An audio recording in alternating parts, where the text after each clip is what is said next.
Bonjour à toutes et à tous, c'est Malcoria. Dans cette vidéo, je vais vous montrer un petit plugin qui nous permet d'utiliser Stable Diffusion dans Photoshop. Je vous montre comment l'installer et je vous montre aussi presque en live comment le tester. Et voilà, il y a encore des petites surprises avec, mais ça promet. Vous irez trouver le plugin sur le site de Christian Cantrell. Vous allez sur AIML et vous l'avez ici. Vous pouvez soit le télécharger depuis le site Adobe Exchange, soit alors le télécharger directement depuis son site. Il faudra bien vérifier que votre application pour bureau de Creative Cloud est à jour, est aussi en train de fonctionner et que vous avez aussi la dernière version de Photoshop installée. Vous allez ouvrir Photoshop, double-cliquer sur le fichier CCX que vous aurez téléchargé et ensuite vous vous laissez guider par les petites informations d'installation. Sinon vous pouvez l'installer depuis donc Adobe Exchange et là vous l'avez là-dedans. Vous cliquez sur Free quand ça va apparaître et ensuite sur Manage pour ouvrir l'application et vous allez trouver ici. Donc si vous voyez le mot installer comme ça ER, et bien vous cliquez dessus pour l'installer. Ensuite, vous allez le trouver dans Photoshop. Dans Photoshop, vous irez dans Module externe et vous l'avez ici. Stable Diffusion, Stable Diffusion. Vous irez ensuite sur API Key. Vous allez coller ici la clé API de votre compte Stable Diffusion. Et je vous rappelle que Dream Studio Lite n'est pas gratuit.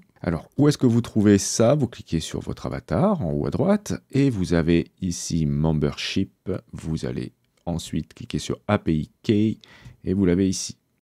Vous cliquez sur Copy, dans Photoshop vous le collez, vous cliquez sur Save, et ensuite vous pouvez commencer à travailler. Alors moi j'ai déjà fait des petites choses ici, si je clique sur History, on voit le prompt que j'ai utilisé. C'est un prompt que j'ai trouvé sur le Discord de Dream Studio Lite pour Halloween justement. Donc je peux le copier, je vais aller dans Generate et je l'ai ici. Ensuite, vous faites vos petits réglages de prompt strength, le nombre d'images que vous voulez générer, le nombre d'étapes, je vais laisser ici sur 25, et ensuite, vous pouvez demander à créer un document. Alors attention, c'est très petit pour l'instant, Je vais mettre ici 768 sur 512. Vous pouvez modifier le seed, c'est-à-dire la valeur aléatoire d'une image. Si vous mettez ici une valeur, vous générerez toujours la même image, sauf lorsque vous modifierez la force de votre prompt ainsi que les étapes. Et ici, je vais cliquer sur Dream.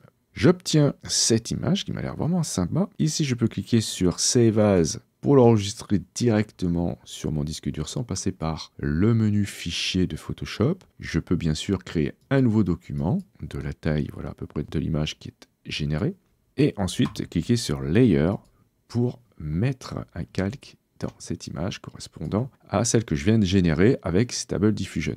D'ailleurs, ici, c'est vraiment très sympa, cette image. C'est un objet dynamique, super intéressant. Je peux double-cliquer dessus, pour ouvrir le format PNG en question. Et je peux cliquer ici sur Delete, bien sûr, pour l'effacer. Depuis la version 0.2.0, vous avez la possibilité d'utiliser des images comme référence. Donc ici, j'ai un super galion réalisé par mon fils qui voulait voir si on pouvait transformer cette image-là en une illustration un petit peu plus réaliste avec Stable Diffusion.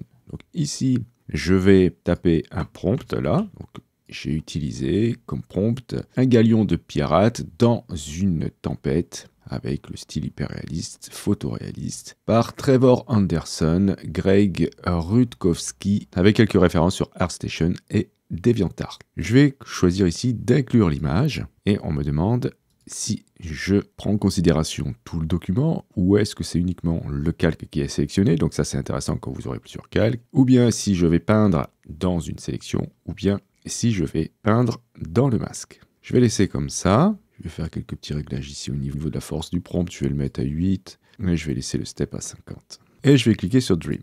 Alors là j'ai une petite erreur, alors je vais réenregistrer mon document au format JPEG et non pas PNG, et là cette fois-ci ça va fonctionner. Alors, j'obtiens ce résultat. Je vais cliquer sur Layer pour qu'on le voit bien. Voilà. Donc, on peut voir avant, après. On a quelque chose d'un petit peu amélioré. C'est pas encore super. Je vais cliquer sur Dream. Alors, je vais faire quelques petites modifications, car là, on est vraiment trop proche du dessin d'origine. Donc, je vais baisser la force de l'image de base. Je vais le mettre à 30 au lieu de 50. Je vais augmenter la force du prompt. Je vais le mettre à 15. Et je vais cliquer sur Dream. Et voilà un résultat bien meilleur que ce que j'ai obtenu auparavant. On part avec un dessin comme ça, pour obtenir ça. Donc, je pourrais continuer encore en modifiant certains paramètres pour voir jusqu'où je peux aller, mais voilà ce que vous pouvez faire en partant d'une image déjà existante. On va voir d'autres choses avec par exemple celle-ci d'image. Déjà là, je peux demander à créer une sortie en fonction de le ratio de base de ce document en cliquant ici. Voilà, donc ça me va créer quelque chose qui est au plus près possible de ça, dans les proportions en tout cas, puisque si vous regardez dans la liste, hein, vous avez des choses prédéfinies, donc il se peut que vous ayez du coup pas quelque chose de tout à fait exact, et rappelez-vous que ça vous fait des images toutes petites, et si vous les faites plus grandes, si vous allez au maximum, eh bien ça vous coûte beaucoup plus de crédit. Et de toute façon, le max, c'est 1024. Donc là, qu'est-ce qu'on peut faire? On peut demander à peindre dans une sélection, par exemple. Donc je vais choisir ici peindre la sélection, je coche bien inclure l'image, et ici, je voudrais faire, par exemple, la photographie d'une citrouille d'Halloween. Et attention, pour la sélection, il faut qu'elle soit rectangulaire pour l'instant. Je vais laisser les mêmes paramètres que tout à l'heure, et je vais cliquer sur Dream. Alors, ça calcule, et j'obtiens ça. C'est pas encore super, mais voilà. En tout cas, l'intégration est assez bien réussie, mais ça m'a pas donné de citrouille. Je vais baisser un petit peu ça, le remettre à 50 ici, et laisser par défaut, et je vais retenter le coup. Alors, il me faut une sélection, bien sûr, donc je vais sélectionner le calque, 0, faire une sélection, et recliquer sur Dream. J'obtiens pas encore le résultat souhaité, évidemment. Je pense qu'il y a encore des petites choses qu'il faut que je paramètre correctement. Mais bon, on va poursuivre l'exploration du logiciel. On va voir maintenant qu'on peut utiliser un masque. Donc je vais faire une sélection elliptique de la tête du chat. Voilà. Je vais ajouter un masque que je vais inverser. Et je vérifie que le masque est bien sélectionné. Et je vais demander de dessiner dans le masque. Et je veux mettre ici une citrouille. Et je vais cliquer sur Dream.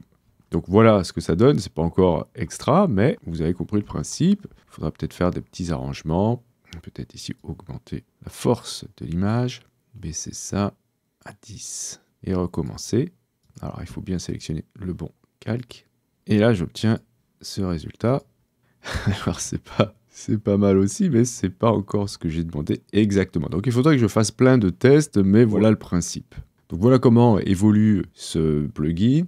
Pour l'instant, vous avez vu, bon, il y en a encore des petits soucis avec Stable Diffusion, mais ça avance progressivement et voilà, on va bientôt pouvoir faire des choses beaucoup plus précises que ça dans l'avenir, bien sûr. Donc voilà ce que j'ai pu obtenir avec ce plugin sur Photoshop. En fait, c'est l'utilisation de Stable Diffusion, voilà, que je n'ai pas encore totalement maîtrisé.